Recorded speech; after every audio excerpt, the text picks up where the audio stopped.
오늘 이 새벽 하나님께서 우리에게 주시는 말씀은 야고보서 5장의 말씀입니다. 들으라 부한 자들아, 너희에게 임할 고생으로 말미암아 울고 통곡하라. 너희 재물은 썩었고 너희 옷은 좀 먹었으며 너희 금과 은은 녹이 슬었으니 이 녹이 너희에게 증거가 되며 불같이 너희 살을 먹으리라. 너희가 말세에 재물을 쌓았도다. 보라, 너희 밭에서 추수한 품꾼에게 주지 아니한 삭시 소리 지르며 그 추수한 자의 우는 소리가 만군의 주의 귀에 들렸느니라. 너희가 땅에서 사치하고 방종하여 살육의 날에 너희 마음을 살찌게 하였도다. 너희는 의인을 정죄하고 죽였으나 그는 너희에게 대항하지 아니하였느니라. 그러므로 형제들아, 주께서 강림하시기까지 길이 참으라. 보라, 농부가 땅에서 나는 귀한 열매를 바라고 길이 참아 이른 비와 늦은 비를 기다리나니 너희도 길이 참고 마음을 굳건하게 하라. 주의 강림이 가까우니라. 형제들아, 서로 원망하지 말라. 그리하여야 심판을 면하리라. 보라, 심판주가 문 밖에 서 계시니라. 형제들아, 주의 이름으로 말한 선지자들을 고난과 오래 참음의 본으로 삼으라. 보라, 인내하는 자를 우리가 복되다 하나니 너희가 욥의 인내를 들었고 주께서 주신 결말을 보았거니와 주는 가장 자비하시고 긍휼히 여기시는 이시니라. 내 형제들아, 무엇보다도 맹세하지 말지니 하늘로나 땅으로나 아무 다른 곳으로도 맹세하지 말고 오직 너희가 그렇다고 생각하는 것은 그렇다 하고 아니라고 생각하는 것은 아니라 하여 정죄받음을 면하라. 너희 중에 고난당하는 자가 있느냐? 그는 기도할 것이요 즐거워하는 자가 있느냐? 그는 찬송할지니라. 너희 중에 병든 자가 있느냐? 그는 교회의 장로들을 청할 것이요 그들은 주의 이름으로 기름을 바르며 그를 위하여 기도할지니라. 믿음의 기도는 병든 자를 구원하리니 주께서 그를 일으키시리라.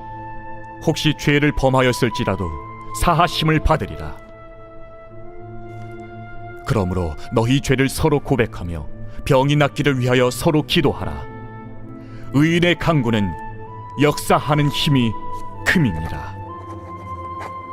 엘리야는 우리와 성정이 같은 사람이로되 그가 비가 오지 않기를 간절히 기도한즉 3년 6개월 동안 땅에 비가 오지 아니하고 다시 기도하니 하늘이 비를 주고 땅이 열매를 맺었느니라. 내 형제들아, 너희 중에 미혹되어 진리를 떠난 자를 누가 돌아서게 하면 너희가 알 것은 죄인을 미혹된 길에서 돌아서게 하는 자가 그의 영혼을 사망에서 구원할 것이며 허다한 죄를 덮을 것임이라.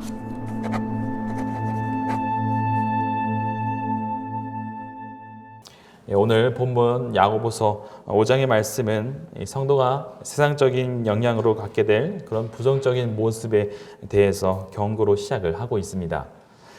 즉 성도로서의 본질적인 모습을 잃어버리는 것에 대해서 우려를 하고 있죠. 비록 성도들이 이 땅에 거하고 살고 있지만은 성도들은 하나님의 백성입니다.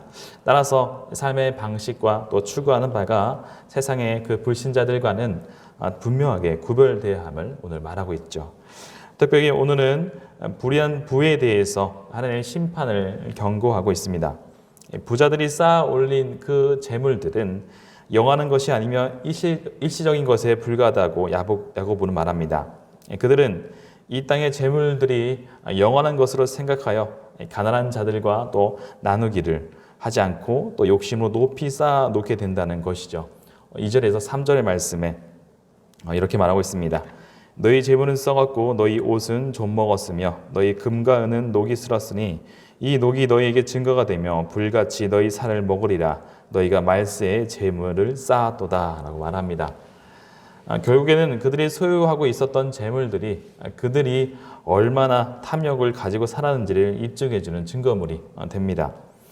그들의 재물이 결국 말세에 심판에 이르게 되는, 심판을 쌓게 되는 것이죠. 왜냐하면 그들이 재물을 쌓는 방식에는 바로 죄악성이 있기 때문이었습니다. 그들의 재물은 한마디로 노동자들의 임금을 착취하여서 모은 것들이었습니다. 그래서 4절 말씀에 이렇게 말하고 있죠. 보라, 너희 밭에서 추수한 품꾼에게 주지 아니한 삭시 소리를 지르며 그 추수한 자의 우는 소리가 만군의 주의 귀에 들렸느니라 말합니다. 추수한 품꾼들에게 주지 않은 삭시 울고 있고 그 울부짖음이 하나님께 상달되었다고 말한 것이죠. 이 본문에 나타난 이 사람의 심리는 무엇일까요? 물질이 영원할 것이라는 그런 생각입니다. 그래서 그것을 모으기 위해 수단과 방법을 가리지 않고 있는 것입니다. 물질은 일시적인 수밖에 없다는 생각만이 이 물질에 대한 집착을 또한 그 물질에 대한 가치를 부여하지 않을 수 있는 것이죠. 그것이 심판을 피할 수 있는 유일한 방법이었습니다. 하나님께서 재물을 주시는 것은 무엇일까요? 그것을 바람직하게 쓰라고 주시는 것입니다. 재물이 썩고 또 옷이 좀 먹고 돈에 녹이 쓴 것은 그 재물을 흘려보내지 않았음을 뜻합니다. 하나님의 뜻에 맞는 분은 바로 재물을 부지런히 하나님의 영광을 위하여 사용하는 것이죠. 하나님께서 부자가 될 수 있는 능력과 통찰력을 주셨으므로 그 부를 주변에 나눈 역할을 또 그것을 청지기적인 역할로 감당해야 할 그런 필요성이 있는 것입니다. 모으는 것이 중요한 것이 아니라 그것을 어떻게 지혜롭게 하나님의 뜻에 맞게 사용하냐가 중요했던 것입니다. 이제 본문 7절에서 12절까지의 말씀은 가난한 형제들에 대한 권고의 말씀을 또 하고 있습니다. 7절의 말씀은 그러므로 라는 말로 시작을 하고 있죠. 이는 앞의 내용과 관련이 있음을 보여주는 것이죠. 먼저 야고보는 이 가난한 형제들에게 무엇을 요구했는가? 인내함을 말하고 있습니다. 7절의 말씀에 이렇게 말합니다. 그러므로 형제들아 주께서 강림하시기까지 길이 참으라. 보라, 농부가 땅에서 나는 귀한 열매를 바라고 길이 참아 이른 비와 늦은 비를 기다리나니 라고 말하고 있습니다. 부자에 의해 착취당하는 상황과 또한 이 부자가 쌓은 부에 대해서 하나님의 심판이 있기 때문에 인내해야 함을 오늘 말해주고 있습니다. 인내를 독려하기 위해서 야고보는 농부의 예를 한 가지 예로 들고 있습니다.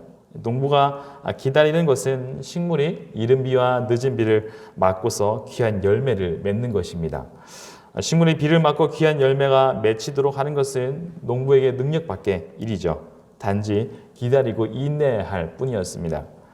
불의한 방법으로 쌓은 부에 대해서 하나님의 심판이 있고 또 하나님의 위로하심이 있기 때문에 인내를 하라고 말하는 것이죠. 8절의 마지막 구절은 또 인남에 대한 이유에 대해서 주님의 강림이 가까웠다라고 말하고 있습니다. 8절의 말씀입니다. 너희도 길이 참고 마음을 굳건하게 하라. 주의 강림이 가까우니라 라고 말하고 있습니다. 인내를 하며 또 한 가지 주의할 점은 또 9절의 말씀에 이렇게 말합니다. 형제들아 서로 원망하지 말라. 그리하여야 심판을 면하리라. 보라 심판주가 문 밖에서 계시니라 라고 말합니다. 야고보는 서로 원망하지 말라라고 말합니다. 이 부자와 이 가난한 자들 관계에서 이 부자들의 그 부족한 착취를 당하는 가난한 자는 당연히 상대방에 대한 원망을 가지기 일쑤입니다. 그러나 그러한 원망은 죄를 지을 수 있는 가능성이 있었습니다. 야고보는 이런 경우를 생각하고 서로 원망함으로 죄를 짓고 결국 하나님의 심판을 받을 수 있다는 것에 주의를 주고 있는 것이죠. 고난이 있더라도 믿음 위에 굳게 서서 인내하는 자들을 야고보는 복되다고 말합니다. 11절 말씀에 이렇게 말합니다. 보라 인내하는 자를 우리가 복되라 하나니 너희가 욥의 인내를 들었고 주께서 주신 결말을 보았거니와 주는 가장 자비하고 긍휼히 여기시는 이시니라 말합니다. 고통 가운데서도 믿음으로 끝까지 온전히 인내하는 자에게는 주님의 그 축복이 뒤따르고 있음을 말합니다. 욥의 경우를 통해서 보듯이 이 고난 중에 참고 인내하는 자는 결국 넘치는 축복으로 하나님께서 인도하시려는 그것을 보라는 것이죠.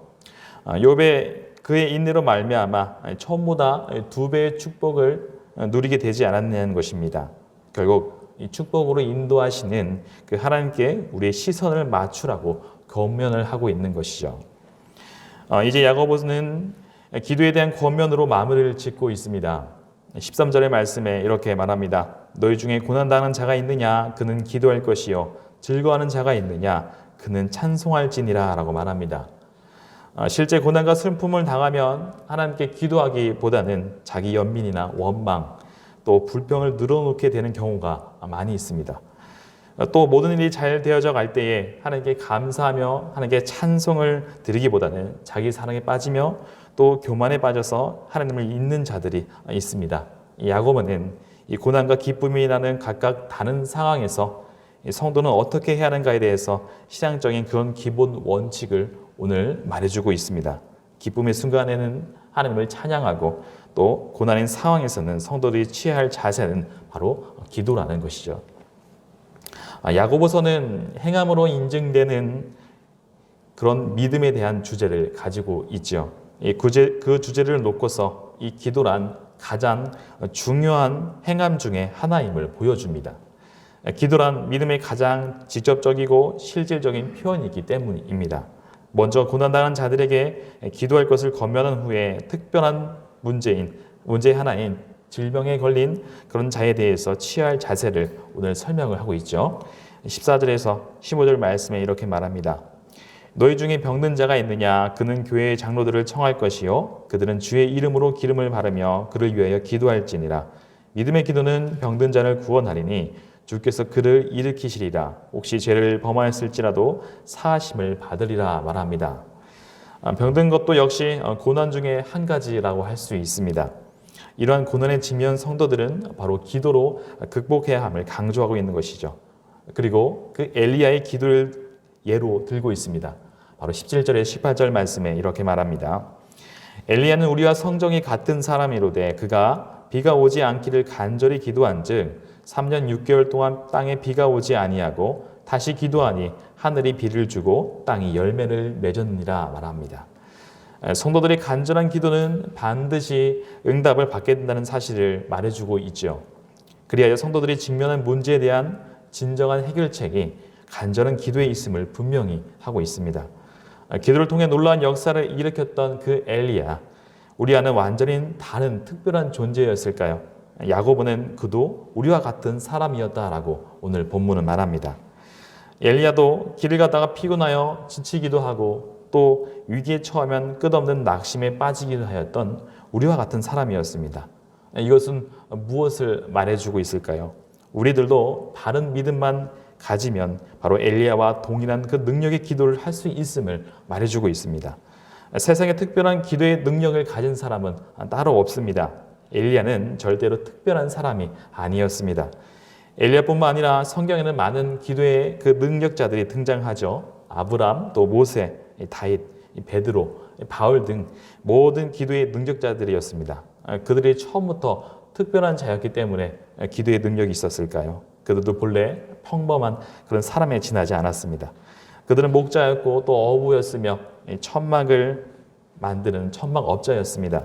그들도 먹지 않으면 배고프고 갈증을 느끼고 어려움에 처하면 두려움을 느끼는 낙심하는 그런 좌절하고 울고 있는 감정을 가진 사람들이었습니다. 다만 그들이 그렇게 될 수 있었던 것은 바로 믿음으로 간절히 기도하였기 때문입니다. 그러므로 중요한 것은 우리가 믿음으로 간절히 기도하고 간구하는 것입니다. 하나님의 은혜와 역사를 체험하기 원한다면 우리가 전심으로 다하는 그런 자세를 갖춰야 하는 것이죠. 엘리야의 기도에서 우리가 간절히 기도했다는 것은 그가 얼굴을 무릎 사이에 넣고서 기도했다는 것을 우리가 다시 한번 떠올려야 합니다. 인간이 할 수 있는 최고의 겸손을 보여주고 모든 것을 낮추고 하나님께 나아갔던 것이죠. 더군다나 그의 기도가 단번에 응답된 것은 아니었습니다. 7번이나 이러한 자세로 마음 자세로 기도했을 때에 비로소 손바닥만한 구름이 하늘을 점차 덮어 비구름이 되었던 것입니다. 우리에게도 점심을 다하는 기도와 노력이 있어야 함을 오늘 본문은 말합니다. 예수님께서 기도할 때 어땠습니까? 피땀을 흘리며 하나님께 기도를 했듯이 우리의 기도도 전심을 다한 기도와 그 기도가 되어야 한다는 것을 오늘 말해주고 있습니다. 그리하면은 하나님께서 우리에게 간구대로 크신 은혜의 역사로 응답을 해 주실 것입니다. 오늘도 우리의 기도가 간절함을 가져서 주님의 응답을 받는 그런 능력의 기도가 되시기를 바랍니다. 함께 기도하도록 하겠습니다. 사랑과 은혜가 많으신 아버지 감사합니다. 오늘 야고보서 5장의 말씀을 통하여 또한 주님께 나아갑니다. 주님, 우리 삶 가운데 찾아오는 역경과 고난 가운데서도 주님 인내함을 배워서 또한 주님께 기도함으로 나아갈 수 있도록 하여 주시옵소서. 엘리야의 기도처럼 우리 기도가 습관적인 기도가 아니라 우리의 마음과 전심을 다하여 간절히 기도함으로써 또 하나님의 응답을 받는 그런 기도가 되길 원합니다. 그런 능력의 기도가 될 수 있도록 우리 삶을 인도하여 주시옵소서. 오늘 한 주도 또 기도로 시작합니다. 주님, 늘 주님과 함께하며 늘 동행하며 우리의 인생의 모든 것들을 주님께 맡겨드리는 그런 기도자가 될 수 있도록 역사하여 주시옵소서. 모든 것 주님께 감사드리오며 살아계신 예수 그리스도의 이름으로 기도드립니다. 아멘.